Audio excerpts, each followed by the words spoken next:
नमस्कार विद्यार्थी मित्रांनो, स्वागत आहे आपल्या यूट्यूब चॅनल ज्याचं नाव आहे मोहित मोटिवेटेड एक्झाम चॅनल। आज आपण बघणार शिक्षक भरतीबद्दल आलेली नवीन माहिती। ती माहिती कोणती आहे तर चला तर मग बघूया व्हिडिओमधून। व्हिडिओ आवडल्यास व्हिडिओला लाईक करा, कमेंट्स करा, जास्तीत जास्त व्हिडिओ शेअर करा आणि चॅनलला सबस्क्राईब करायला देखील विसरू नका। पालघर जिल्ह्यातील माहिती आहे शिक्षक भरतीचा उत्साह।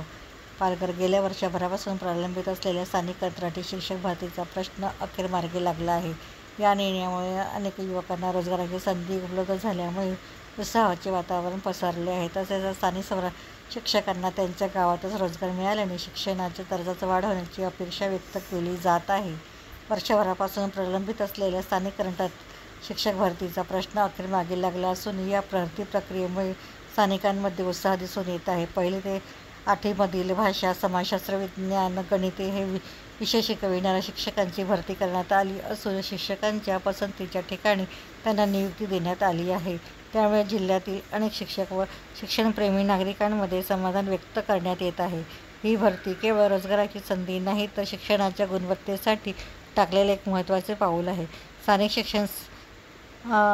शिक्षक स्थानिक विद्यार्थ्यांना अधिक प्रभावीपणे समजावून सांगू शकतात अशा भावना लोकप्रतिनिधी यांनी व्यक्त केले आहेत।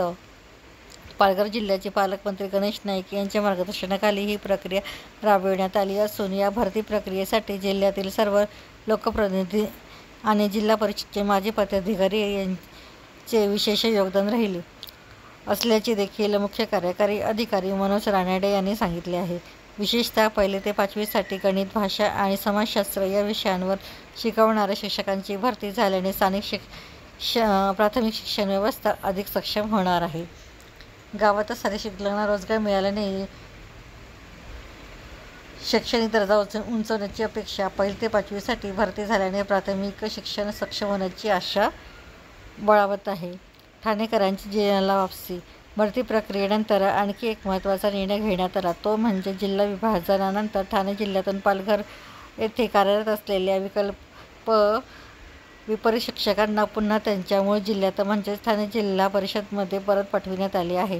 2014 पासून पालघर येथे कार्यरत असलेल्या शिक्षकांना या भरतीमुळे ठाणे जिल्ह्यात पाठवण्याची प्रक्रिया सुरू झाली आहे। या निर्णयामुळे संबंधित शिक्षकांनाही दिलासा मिळाला असून त्यांनी देखील समाधान व्यक्त केले आहे। ही तर होती पालघर जिल्ह्यामधून आलेली शिक्षक भरतीचे उत्साहाचे एक नवीन माहिती।